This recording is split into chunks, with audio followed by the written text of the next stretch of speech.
Welcome, friend, to our series in conversation with Dr. S. Srinivasan ji. Office office का नाम लेते ही nightmare हो जाता है। मंडे को जाने का मन नहीं होता है। सही है। तो ये क्यों होता है, कैसे होता है? तो आज हम बात करेंगे ऑफिस, टॉक्सिक ऑफिस। ऑफिस में क्या क्या टॉक्सिक होता है और उससे कैसे बचना चाहिए। तो डॉक्टर साहब का इसमें बहुत एक्सपीरियंस है। हम डॉक्टर साहब से बातें करेंगे। डॉक्टर साहब, आपका बहुत बहुत वेलकम है। और आप अभी चालू कर सकते हैं। मैंने आपका पीपीटी स्टार्ट कर दिया है। जी जी जी। ओके। ओके। अच्छा फ्रेंड्स, ऐसा है, अपने कोई भी पॉपुलेशन लो, इंडिया में लो, अमेरिका में लो, कहीं भी लो, वहाँ तो नौकरी करने वाले ज्यादा है, बिजनेस करने वाले कम है। हाँ हाँ तो हाँ। खुद का बिजनेस चलाने वाले समझो एक रहा, और 9 बाकी कहीं पगार लेके तनख्वाह लेके काम करने वाले लोग हैं। और तनख्वाह लेके पगार लेके काम करने का अंग्रेजी में ऐसा कहा जाता है कि 9 to 5, 9 to 5 जॉब। मतलब 9 बजे सुबह जाओ, ऑफिस में काम करो, और शाम को 5 बजे घर चले जाओ। This 9 to 5 is still the most relevant employment situation in any country। मगर फिलहाल थोड़ा सा स्टार्टअप्स वगैरह आने लगे हैं, और खुद का बिजनेस करने का एक कंपल्शन आ गया वगैरह। उन लोगों के लिए 9 to 5 अप्लीकेबल नहीं रहेगा, क्योंकि उनको अहोरात्र बिजनेस करना पड़ता है। रात को 8 बजे हो, 10 बजे हो, उनका बिजनेस चालू ही रहता है, दुकान चालू रहता है। So whatever we say will apply to employees, salaried employees. यहाँ पे 9 to 5 का जो रोल होता है, उधर उनका रिस्पॉन्सिबिलिटी आती है। तो इसमें नेक्स्ट स्लाइड प्लीज। हाँ, तो इसमें लोगों को बहुत सारा टेंशन होता है सर, मेरे को इसमें। एक यहाँ पे बताना था। जी जी। अभी 9 to 5 9 to 5 नहीं रह गया है। बिल्कुल अभी 24 घंटे काम करना पड़ता है। बिल्कुल अपना बिल्कुल। माइंड तो अप्लाई रखते ही रखना पड़ता है। थोड़े से पीछे जाइए। जी। हाँ, तो अभी बात करिए डॉक्टर। हाँ, शुरू करूँ या कंटिन्यू हाँ, करूँ? नहीं नहीं, चल। हाँ, तो ऑफिस में जो पॉलिटिक्स होता है तो बहुत इम्पोर्टेंट चीज़ है, क्योंकि इन वर्किंग लाइफ घर सुबह उठ के स्नान पान करके तैयार हो जाते हैं, ऑफिस जाते हैं, फिर आने के बाद घर में बैठ के फैमिली के साथ टाइम बिताते हैं। वो डिफरेंशिएशन नहीं रहे। अभी जैसे जैन साहब ने कहा कि घर और ऑफिस एक ही हो गया, और ऑफिस का टेंशन सब घर में आ जाता है, और घर का टेंशन फिर से रिफ्लेक्ट होकर ऑफिस में भी चला जाता है। तो ये साइकोलॉजिकल जो इफेक्ट होता है, इसके साथ साथ ऑफिस के अंदर के जो लोग होते हैं, उनका काम करने का, सोचने का तरीका बिल्कुल बदल जाता है। इसको कहते हैं कि 9 to 5 प्रिजन। प्रिजन बोले तो तुरंत, मतलब वो कारागृह बोले। 9 to 5 आप कहीं बाहर नहीं जा सकते। एक दफा ऑफिस में जाके मास्टर साइन कर दिया, तो आपको मैक्सिमम चाय पीने के लिए, लंच खाने के लिए टाइम मिलेगा। नहीं तो जाके फिर से वो डेस्क में बैठ के काम करो। तो ऐसा है। तो ये दूसरों के साथ काम करना टेंशन बहुत बढ़ा देता है। अभी सपोज आपको काम करना है, काम करते ही है, और उसके अंदर बाजू वाला एक ही बेंच में रहेगा, एक टेबल में रहेगा, एक कमरे में रहेगा, मगर वो बाजू वाला आपको मानसिक और शारीरिक तरह से आपको तकलीफ देने वाला है।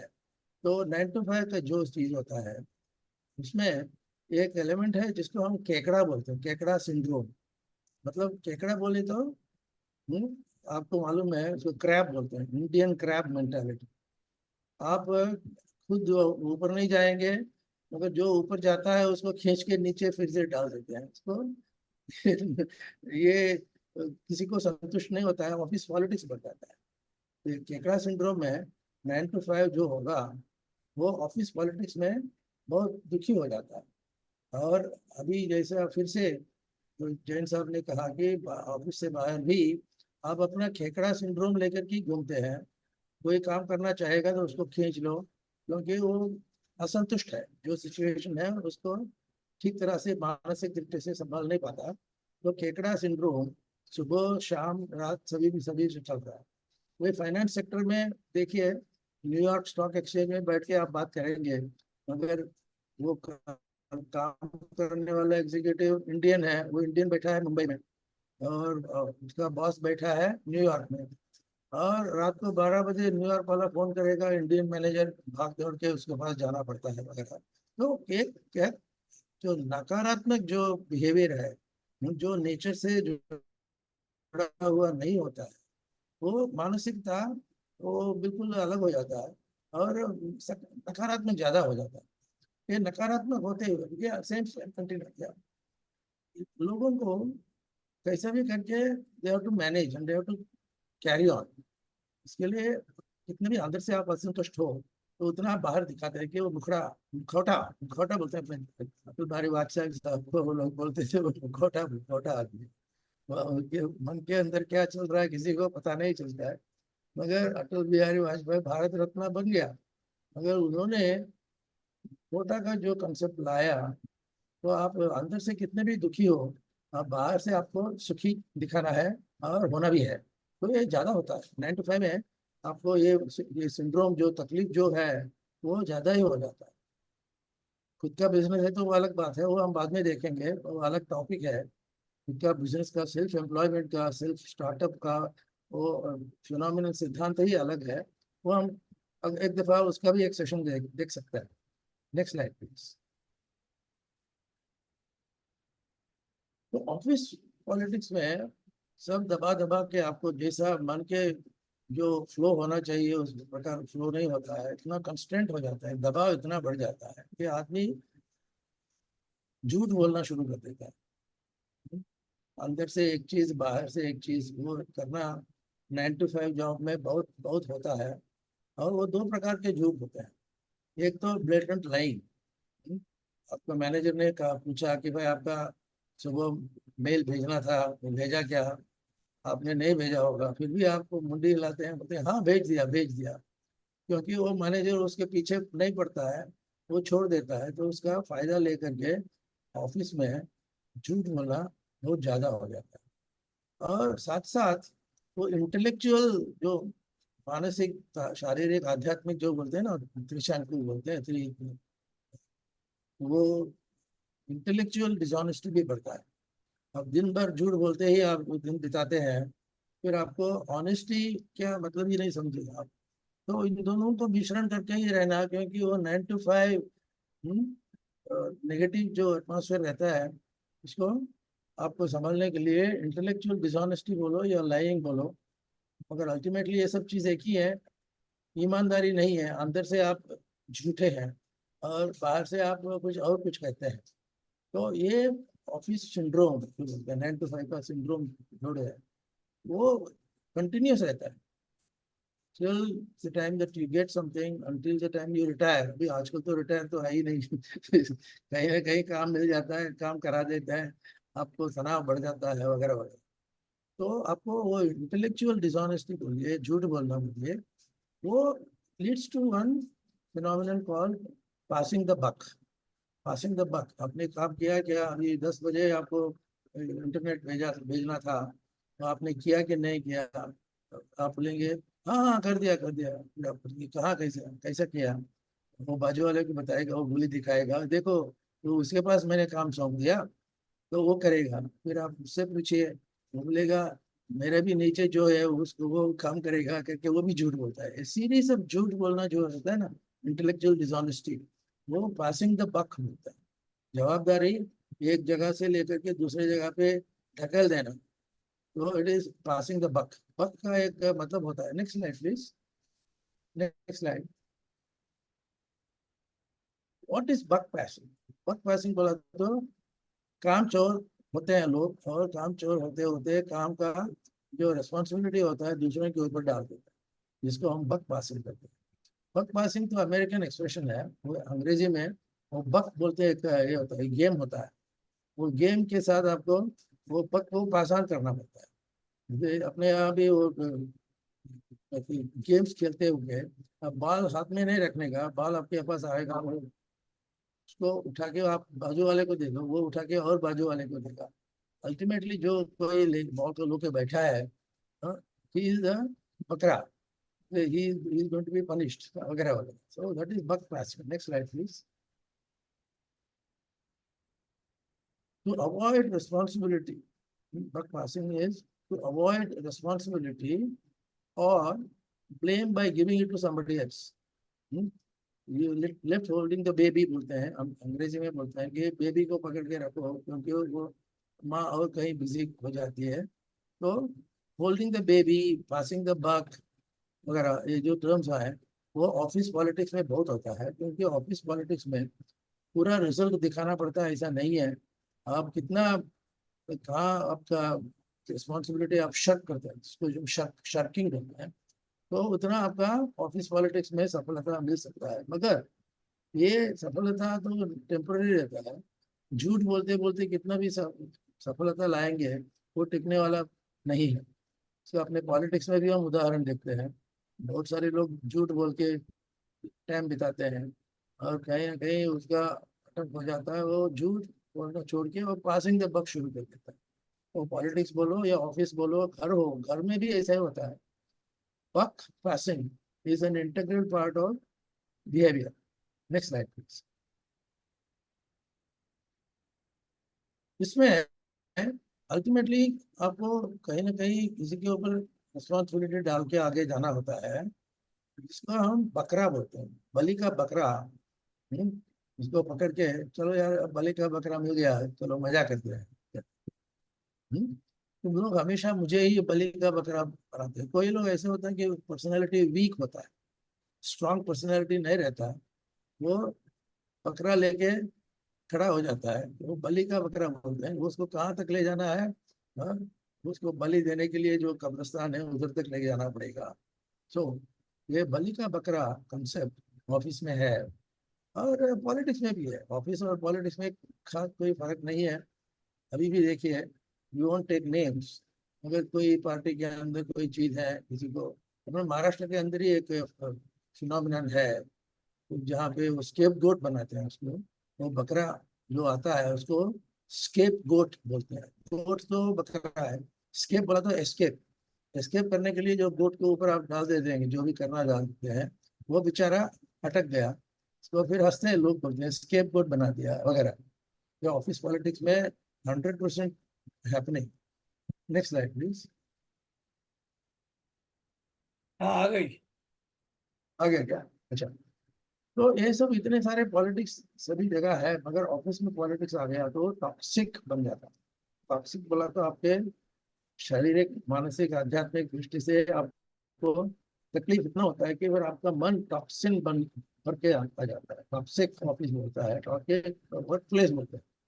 तो इसके ऊपर किताबें भी लिखे गए हैं और लोग उनको सीखने के लिए सेमिनार्स अटेंड करते हैं। कहीं टूर पे जाते हैं, इधर जाते हैं उधर जाते हैं, काउंसलिंग करते हैं।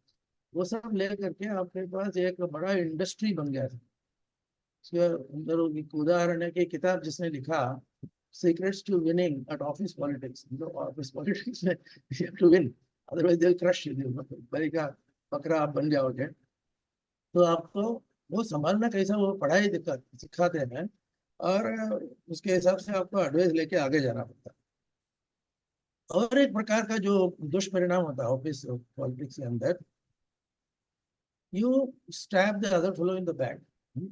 पीछे के से आप चाकू जला देते हैं।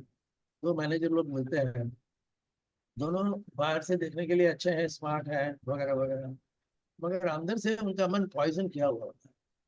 अंदर से मन तो विष से भरा हुआ रहता है। तो उसको हम क्या बोलते हैं, you have to take the dagger and pass it। dagger बोले तो जो नाइफ, नाइफ कहाँ लेके और क्या करेंगे वो शुरू में आपको नहीं पता नहीं चलेगा किसके पास नाइफ है और क्या करने वाला है, क्योंकि पीछे इसको कवर करके रखता है। मतलब जब अपॉर्चुनिटी मिलेगा तब यार दूसरों के पीछे से वो चाकू चला देगा। चाकू चलाने का जो चीज है, स्टैबिंग इन द बैक, वो सामने से नहीं करता है, वो बैक से स्टैबिंग करता है। क्योंकि वो किसी को मालूम नहीं पड़ता है, क्राउडेड प्लेस, किसी से आपने पीछे से चाकू चला दिया तो फिर लोगों को मालूम ही नहीं पड़ता किसने चलाया। ऑफकोर्स ब्लड आएगा तो पता चल जाएगा कहाँ से आया करके, बट पीछे से चाकू चलाना, और right from Greek and Roman philosophy के साइड से है। थॉमस बेकेट के एक ऋषि थे, एक सज्जन थे, और उसको पोप को मारने का बताया था। पोप को उसने पीछे से चाकू चला के मारा। तो that is given as an example कि हर एक प्रांत में, हर एक एंटिटी में वो सब होता है। So you have to be ready for that, be ready for dagger in the on the back side of your body. नहीं तो आपको पता नहीं चलेगा, you will be unsuspecting kind of a man. और ये सब शर्ट, ये जो ऑल दिस हैचिंग द, ये बोलते हैं ना, हैचिंग द कॉन्स्पिरेसी, किसको कैसा पकड़ने का, क्या करना है, वो सब कॉफी हाउस के अंदर, हर एक कंपनी में कॉफी हाउस होता है। कॉफी, वो कॉफी ब्रेक के लिए लोग निकलते हैं अपने जगह छोड़ के, और वहाँ पे मैक्सिमम गॉसिप शुरू होता है। किसको पकड़ना है, किसको उल्लू बनाना है, किसको ये करना, किसको वो करना, वो सब कॉफी ब्रेक के अंदर पॉलिटिक्स खेला जाता है। और पॉलिटिक्स बोले तो एकदम तगड़ा पॉलिटिक्स में बड़े बड़े लोग हैं, नाम नहीं लेना चाहेंगे, मगर इतने एग्जाम्पल्स है जो मिलियनर, मल्टी मिलियनर, अरबपति, करोड़पति होते हैं, वे लोग भी ऑफिस के अंदर, कॉफी कॉफी ब्रेक के अंदर षड्यंत्र रचते हैं सब। वो षड्यंत्र के अंदर वो बोलेंगे आज ये फलाना मैनेजर को डाउन करना है, आज एक फलाना डिस्ट्रीब्यूटर को तकलीफ देना है। तो सब कॉफी ब्रेक के अंदर किया जाता है, and you should be aware of. ये टॉक्सिक ऑफिस के अंदर ये सब आता है, आप उसको समझ नहीं पाएंगे तो आप गए, खत्म हो गए सब लोग। Next slide please. ये मैंने कहा ना, all gender rest room, rest room बोले तो टॉयलेट, लेवेटरी, उसको फॉरेन में लेडीज का एक, जेंट्स का एक, अलग अलग ऐसा कई कई जगह पे रहता है, सबको अलग अलग रखते हैं, मगर बहुत सारे जगह पे अलग अलग नहीं रहते हैं, एक ही टॉयलेट के अंदर उन लोगों का जो टॉयलेटरी करना है कर देते हैं। तो उधर भी इतना पॉलिटिक्स होता है कि उधर पार्टीशन होता है, और किसने क्या षड्यंत्र रचा, और कौन सा आगे क्या करना चाहिए, ये लोग बहुत अच्छी तरह से स्कीमिंग करते हैं, वो प्लानिंग करते हैं चाकू चलाने का, जो कैसा चाकू चलाना है। वो सब डिस्कशन कहाँ होता है, कॉफी ब्रेक के अंदर होता है, जहाँ पे कॉफी ब्रेक बोले तो आप जहाँ पे बैठे हो वही कॉफी ब्रेक होता है, मगर रेस्ट रूम का ज्यादा टाइम मिलता है। झूठ बोलने को, दूसरों को डाउन करने के लिए उनको ज्यादा टाइम मिलता है, 15 20 40 मिनट तो हो ही जाता है, उसके अंदर आप किसको कैसा चाकू चलाना पता कर लेते हैं। ये सब टॉक्सिक ऑफिस के अंदर आता है। आप ऐसा मत समझिए कि ये नहीं होता, बाहर से देखने में बहुत अच्छा लगता है, बड़े बड़े ऑफिस रहते हैं, बिल्डिंग्स रहते हैं, 10th फ्लोर 15th फ्लोर का बिल्डिंग्स रहते हैं, और हर एक फ्लोर के अंदर रेस्टोरेंट, रेस्ट रूम रहता है, और रेस्टोरेंट भी रहता है। वहां पे इंटरेक्शन इतना होता है कि वो टॉक्सिक बन जाता है। किसी को पकड़ के, किसी को बकरा बना के कैसे भी उसको खत्म करना, वो टॉक्सिक ऑफिस के अंदर आता है, एंड इट इज हैपनिंग। मेरा खुद का भी अनुभव है। मैं तो लाइफ लॉन्ग एग्जीक्यूटिव रहा, मेरा सीनियर वाइस प्रेसिडेंट बना के ही मैं निकला। तो शुरू में मुझे पता ही नहीं था कि कौन अपना भला भला चाहने वाला, बुरा चाहने वाला। फिर धीरे धीरे पता चला कि सो एंड सो इज चाकू man, so and so is not a चाकू वगैरह। इसमें आपका फेवरेटिज्म आ जाता है, किसी को just give something good good to somebody, वो फेवरेट में हो जाता है। वो बैड करना है तो वो फेवरेट नहीं रहता है।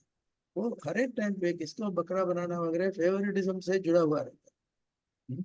बोलेंगे आज 12 बजे तक ये काम होना चाहिए, नहीं होगा तो ठीक है, हमारा आदमी है, अपना अपना है, आपरो डिकरा जैसे गुजराती में। तो आपको गड़बड़ में करना है तो if you want to survive, उसको फेवरेटिज्म बोलते हैं वो।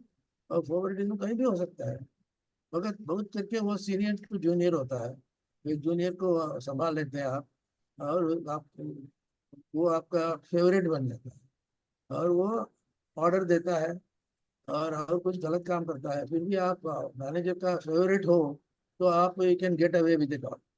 और इसका दूसरा शब्द ये है कि नेपोटिज्म। नेपोटिज्म शब्द ये है कि वो comes out of word called nephew. Nephew बोले तो भाजा भतीजा हम बोलते हैं ना, वो उसको हम नेफ्यू बोलते हैं। वो नेफ्यू को कॉन्फिडेंस में लेके रिव्यू को फेवर करना, उसको ज्यादा प्रोत्साहन देना, पैसा देना, मोस्ट इम्पोर्टेंटली पैसा देना। जहाँ पे आपको देखना है वो नेपोटिज्म के अंदर आता है। नेफ्यू को आप ज्यादा पैसा देते हैं, ज्यादा इम्पोर्टेंस देते हैं, ज्यादा anything that is wrong is also given to that like that. तो ये नेपोटिज्म हर एक ऑफिस में है, every office without exception, right from White House जहाँ पे बड़े बड़े प्रेसिडेंट लोग बैठते हैं, डाउन टू चाय पीने वाला, चाय पिलाने वाला, वो उधर तक भी नेपोटिज्म होता है। कैसा किसको किसने कैसा मान लिया, किसको कैसा बुरा चीज ला के दिया, वो सब नेपोटिज्म के अंदर वो फार्मूला उधर मिल जाता है। Next slide please. और क्रेडिट ग्रैबिंग होती है, जो अच्छा काम हुआ है वो कहने के मैंने किया, मैंने किया। और जो काम ठीक नहीं हुआ वो बक पैसे किसी के ऊपर डाल देने वगैरह। तो यहाँ पे एक उदाहरण दिया जाता है, क्योंकि सालों सालों तक आप ये क्रेडिट ग्रैबिंग करके ही जी सकते हैं। भाई आजकल से नामुमकिन है, क्योंकि आज सब बहुत सारी चीजें डिजिटल हो गए और ऑनलाइन ऑफलाइन का फर्क आ जाता है वगैरह। मगर इसमें एक एग्जाम्पल करके, this lady used credit grabbing for 30 years। पूरा करियर का, जिंदगी भर का करियर बिल्डिंग उन्होंने क्रेडिट ग्रैबिंग से ही किया। तो आप कैन इमेजिन कैसा ईमानदारी, ऑनेस्टी कहाँ से आने वाला है। और इसका दुष्परिणाम फैमिली के अंदर भी होता है। जो ये क्रेडिट ग्रैबिंग करके ही जीता है, इसके फैमिली के अंदर सेम नॉनसेंस विल कंटिन्यू। क्योंकि बाप तो जो करता है वो बेटा करता है, बेटा जो करता है उसको उसका बेटा करेगा। क्यों? घर का वातावरण ऐसा हो गया कि सब झूठ बोल के ही, सब विषारी पॉइजनस ये जो रहेगा वो बोल के ही आप जी रहे हैं। तो आपका बाकी लोग आने वाले आपके पीढ़ी, अगले पीढ़ी में क्या होगा, God alone knows. It's a very bad thing, it spoils your mind and you become a bad person. तो हिपोक्रेसी बोलते हैं इसको, हम क्या बोलते हैं? हिपोक्रेसी। हिपोक्रेसी बोले तो उसका अर्थ भी दिया हुआ है, ढोंग या दुबलापन, ढोंग करना, झूठ बोलना, और जानबूझ के झूठ बोलना, हंसते फिरते स्माइलिंगली झूठ बोल के किसी को डाउन करना, वो सब हिपोक्रेसी के अंदर आएगा। मगर वो आपको मालूम होना चाहिए कि क्या क्या होने वाला है, कैसा होता है। Last slide please. ये स्लाइड जो है, कबीर जी ने ये कहा कि भाई ऐसा मत समझो, बुरा बुरा कौन है, अच्छा कौन है, वगैरह वगैरह। जो मैंने वो ऑफिस घर छोड़ के बाहर आके देखने की कोशिश किया, बुरा जो देखने मैं चला कहाँ? बुरा देखने के लिए। मगर बुरा न मिला कोई, जो उसको कोई कोई बुरा नहीं मिला। जो दिल खोजा अपना, अपना खुद का ही दिल को खोज के देखो, फिर आपको क्या पता चलेगा? मुझसे बुरा न कोई। कबीर जी ने इतना कहा कि भाई ये इसमें ऑनेस्टी चाहिए। मुझसे बुरा ना कोई बोलने के लिए किसी को एक मेंटल स्ट्रेंथ चाहिए, एक डिसिप्लिन चाहिए, एक ऑनेस्टी चाहिए। हम्म, वो सब होते तो आप करेंगे। मगर हर एक चीज के, हर एक आइटम के अंदर आपको ये ध्यान में रखना है कि भाई आप कहीं बुराई बुराई ढूंढने के लिए जाएंगे, मगर खुद का घर साफ रखो। मुझसे बुरा न कोई समझ लो। फिर ऑफिस पॉलिटिक्स और ऑफिस टॉक्सिक ऑफिस जो होता है ना, वो धीरे धीरे खत्म हो जाता है। जो आपको कहीं किसी को बकरा बनाने की जरूरत नहीं पड़ती, क्योंकि आपके दिल के अंदर जो ये है, सात्विक गुण है, that will protect you. That will protect your heart, it will protect your kidney, it will protect your anything. तो उसका कवच लेकर के आप जीते रहिए। ऑफिस पॉलिटिक्स में रहने वाला है, टॉक्सिक तो हर एक जगह होने वाला है। राम और विभीषण के काल से वो टॉक्सिसिटी था ही। वाली बोलो और बोल कोई भी बोलो, टॉक्सिक तो था ही। मगर उसको संभालने के लिए खुद को प्रोटेक्ट करना है। और let the world do bad but I won't do bad. मुश्किल बोलना मुश्किल है। वो उसने मेरे को ऐसा किया, उसने मेरे को ऐसा बोला, ठीक है, वर्ल्ड इज लाइक दैट। ये समझने के लिए परिपक्व एक तारतम्य होना चाहिए, आता भी है। यहाँ पे भगवत गीता का जो उदाहरण अक्सर हम देते जाते हैं, आपका कर्म करते रहिए, फिर आपका अपने आप निष्काम करके आपका उसका फल मिल सकता है वगैरह। तो these are my random thoughts. I hope I could make some sense. Yes sir, इसमें सिंपल है, आदमी ने जी कंपटीशन छोड़ के कोऑपरेशन और कोलैबोरेशन करना चाहिए बस। बिल्कुल बिल्कुल बिल्कुल। तो थैंक यू चलिए, doctor, and will keep meeting. Thank you so thank you. Much. अच्छा, ये ठीक हो गया ना, रिकॉर्डिंग हो गया? बढ़िया हो गया। हाँ, थैंक यू थैंक यू।